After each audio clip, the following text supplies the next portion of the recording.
There were times I even said out loud, I'm like, dude, yo, yo, get some hair on your chest, man. Like, come on. Like, are you serious? Like, man, motherfucker, pee standing up. All right? You're peeing sitting down. Like, what is wrong with you?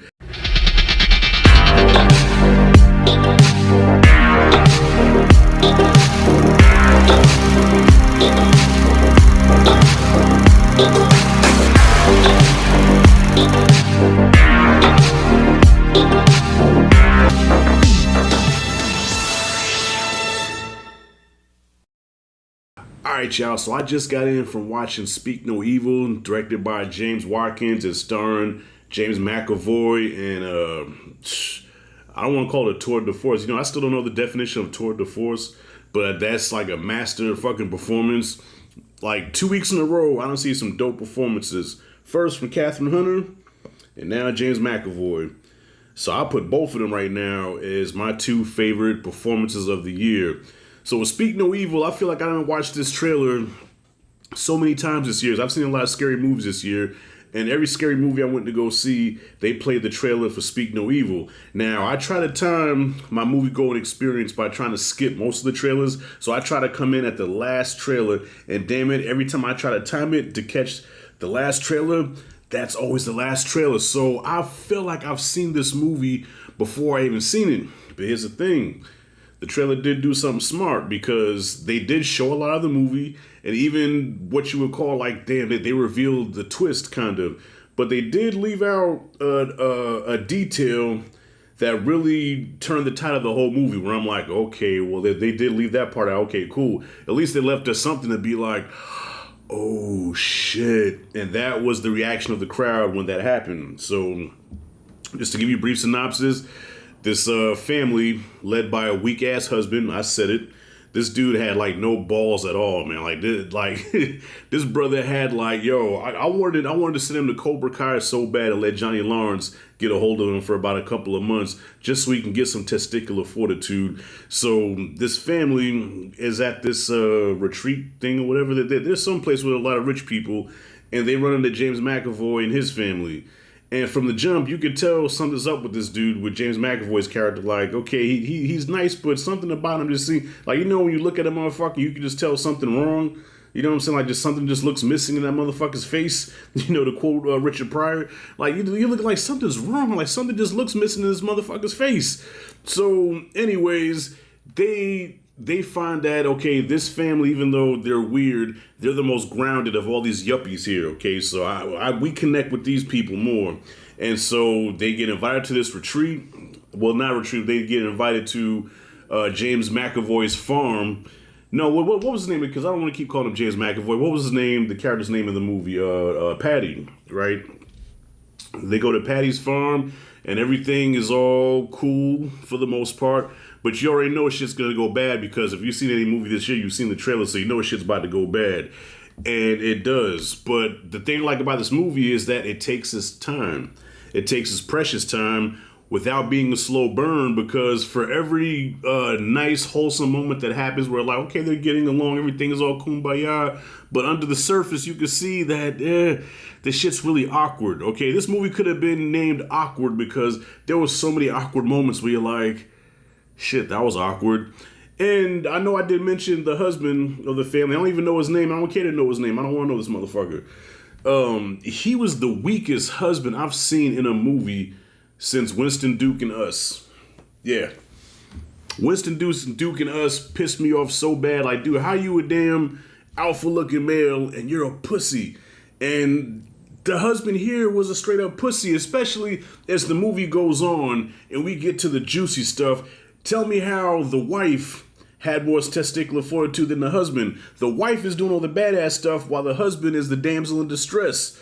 All right, he's the one that needs to be saved. He's Sarah Connor, Terminator 1. All right, like, dude, like, what happened? Like, did your balls drop off? You know what I'm saying? Like, dude, like, it reminded me of Toy Story 4, where Bo Peep, like, took over and Woody became, like Jane. You know what I mean? And Tarzan, I don't know. I wasn't feeling the husband. There were times I even said out loud, I'm like, dude, yo, get some hair on your chest, man. Like, come on. Like, are you serious? Like, man, motherfucker, pee standing up. All right, you're peeing sitting down. Like, what is wrong with you? And he's not the only one, because I guess it passed down in the family because the daughter also got on my nerves here. The little girl in this movie, and no diss to the actress, okay, I'm talking about the character of the little girl. When I say that, without giving a lot away, but when I say that stuff could have been avoided if this girl wouldn't have reacted the way she did, and the fact that her punk ass parents let her get away with it, like I pulled almost a bait and switch here where, okay, I know we're supposed to be behind this family and root for this family, right? But this family is so weak, okay? So, how can I put it? I don't even know the words to describe it. They're just weak and just pansies, okay? And they give in to this little girl's demands, but then if that didn't happen, we wouldn't get a movie. But all I'm gonna say is this little girl messed a lot of stuff up, and a lot of stuff could have been avoided if it wasn't for her. Okay, so when I say I pulled a bait and switch, that's because James McAvoy, Patty, he had a lot of ideals that I agreed with, where I'm like, you know what, I can hang with this guy. You know, this is somebody that I can have a beer with, probably arm wrestle with. You know what I'm saying? Like he's a man's man. I like this dude. But then it would say some crazy off the wall shit where I'm like, okay, brother, I don't know about that now. Like, okay, we was cool. We was cool until you said that. We was cool until you did that. And then, like, when he really goes off the hinges, it's like, okay, brother, all right, you know what? Yeah, I can't fuck with you now. Because at one point I was like, you know, yeah, this dude and Johnny Lawrence, man, we can all just have a beer and chill. But man, when I got to know that bastard, I said, yeah, I'm good. I'm good, bro.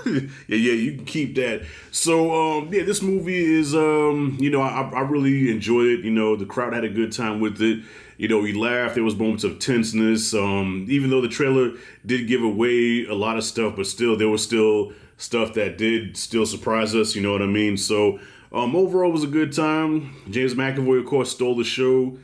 The family got on my nerves, and I wish they wouldn't have wrote the husband to be so weak. And also, Patty, James McAvoy's character, he has a wife, and I thought she was good in the movie too. You know, she's unhinged as well. And the little boy, the poor little boy, the son, Patty's son, man, that poor kid. Like I felt for him, and then I was frustrated for him too because you know he really can't communicate like normal people, and there's reason for that. Even if you haven't seen the trailer, I'm not gonna say, but he really can't speak. You know, hence the name Speak No Evil.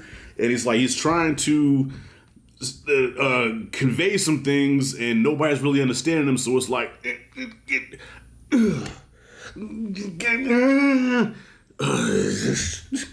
it's like, brother, I know, and I'm sorry. So yeah, with that being said, man, this was like I said, a good time, well paced. Not a slow burn, but kept you engaged enough where for every normal moment there was some crazy shit, but then when it all came to a head, it was worth it. The payoff was worth it. And I tell you what, the way this shit ended kind of puts me in the mind of Friday the 13th, the final chapter. All right, I'm gonna leave it at that. Yeah, it has some final chapter vibes to it at the end. So wrapping it up, I give this movie a B+.